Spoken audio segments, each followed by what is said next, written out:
നൃത്തത്തിലേക്ക് കടക്കാം. നമുക്ക് ഇപ്പൊ നമ്മുടെ കൂടെ ഒരു കലാകാരിയുണ്ട്, നാടോടി നൃത്തം കലാകാരി. എന്താ മോടെ പേര്? ആദി കൃഷ്ണ.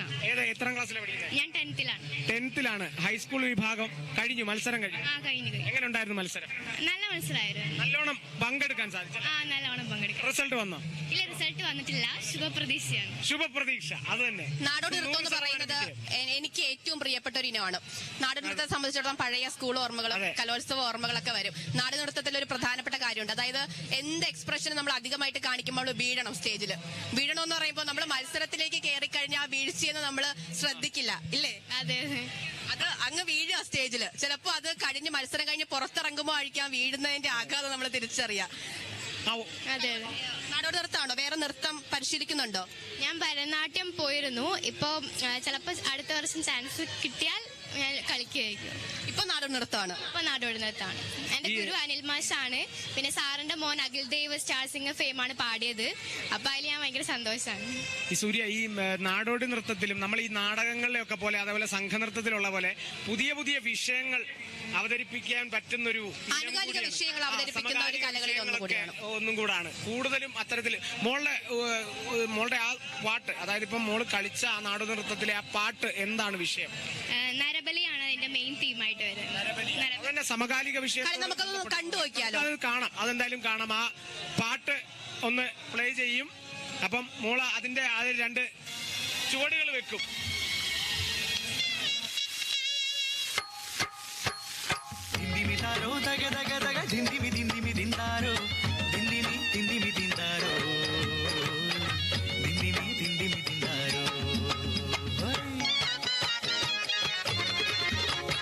ദേശം നല്ലൊരു ചെമ്മാരി നിറയെ പാടം വിളിയും നാട്.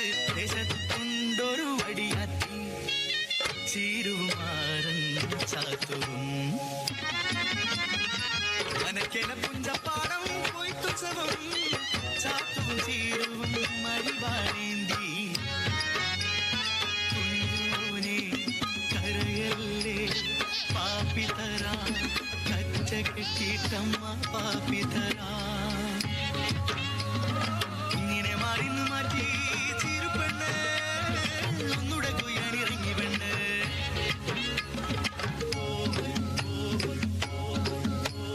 കൊയ്ത്തുപാട്ടിൻ താളത്തിൽ താത്തി കൊയ്യടി പെണ്ണാളെ. അമ്പ്രാൾക്ക് മൂക്കത്താ കോപമിരിക്കണ കണ്ടോടി. 1-ാം കണ്ടം 2-ാം കണ്ടം 3-ാം കണ്ടം തീർന്നില്ല.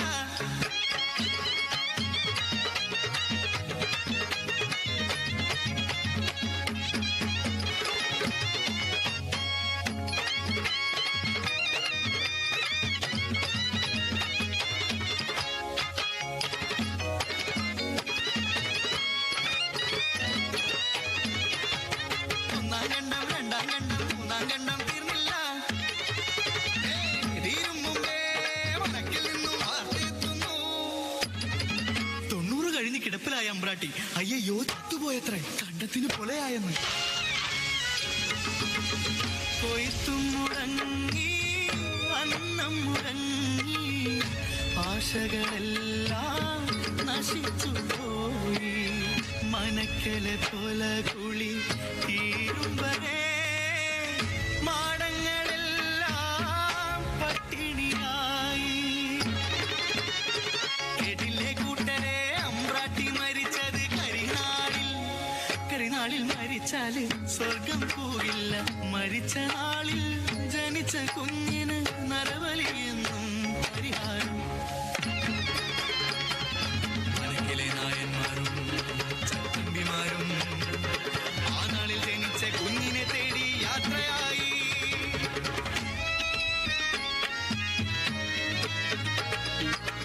മുലകുടി മാറാത്ത ചീരുന്റെ മോള് അമ്പ്രാട്ടി മരിച്ച കരിനാള് കുഞ്ഞ് അമ്മതന്മാരിൽ നിന്നും അടർത്തി തടുത്തൊര താത്തൂനെ അടിച്ചു വീഴ്ത്തി.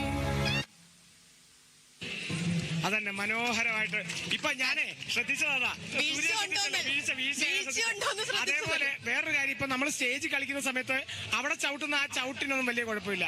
ഇവിടൊക്കെ ചവിട്ടിയ ചവിട്ട് കണ്ടോ, ഒരെണ്ണം കിട്ടിയ ഇരിപ്പതാ. എന്നാലും മോള് കലക്കി, അടിപൊളിയായിരുന്നു. അപ്പൊ ഇനി നാട്ടിലേക്ക് പോവാണോ? ആ നാട്ടിലേക്ക് പോവാം. നാടെവിടായിരുന്നു? വയനാട്. വയനാട് നിന്നാണ്. വയനാട്ടിൽ നിന്ന് എത്തി നമുക്ക് വേണ്ടി ഇവിടെ നാടോടി നൃത്തം അതിഗംഭീരാക്കിയ മോളാണ്. ശരി മോളെ, എന്തായി? Thank you.